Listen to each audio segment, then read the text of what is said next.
Hi అండి, ఎలా ఉన్నారు? అందరు బాగున్నారా? గుడికి వచ్చామండి. అమ్మవారి విగ్రహం చూడండి ఎంత పెద్దగా ఉంది. అమ్మవారు ఆకాశంలో ఉన్నట్లే ఉంది. చాలా పెద్ద విగ్రహము, బాగుంది కదా, ఎంత పెద్దగా ఉంది. నవరాత్రులు 2వ రోజు అమ్మవారి గుడికి వచ్చాము. ఎంత పెద్దగా ఉంది చూడండి, ఇదంతా విగ్రహం చాలా పెద్దగా ఉంది కదా. అమ్మవారి ఎదురుగా మహిషాసుర విగ్రహము ఉంది. మహిషాసుర విగ్రహం అండి ఇది. ఎంత పెద్దగా చూడండి. ఇది కూడా అమ్మవారి గుడి బయట ఇలా ఉంటుంది. అమ్మవారికి ఎదురుగా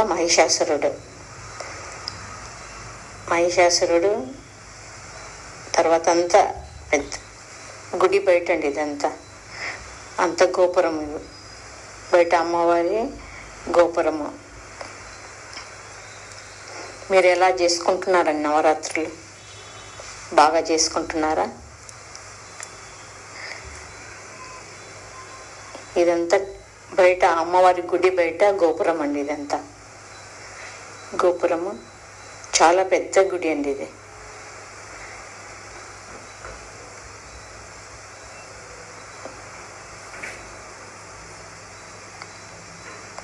బాగుంది కదండి గుడి. లోపల అమ్మవారండి ఇది. ఫుల్ జనాలు ఉన్నారు, బట్ కొంచెం కొంచెం కనపడుతుంది మనకు.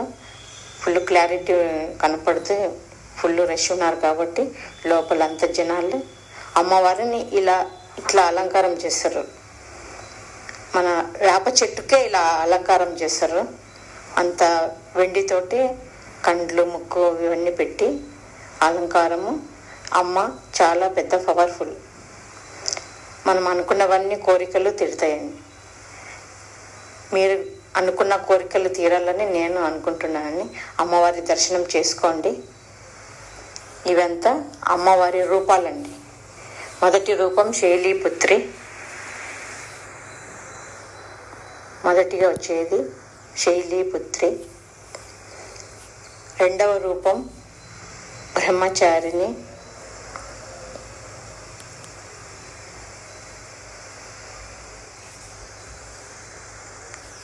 3వ రూపం చంద్రఘట.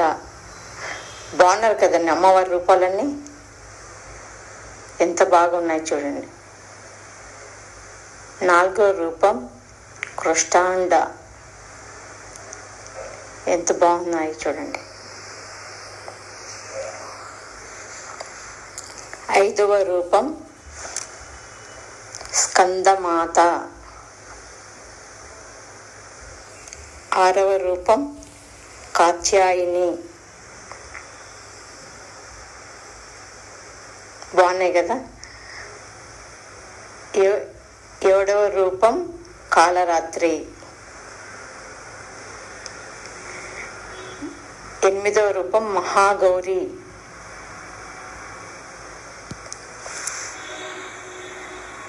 9వ రూపం సిద్ధదాత్రి.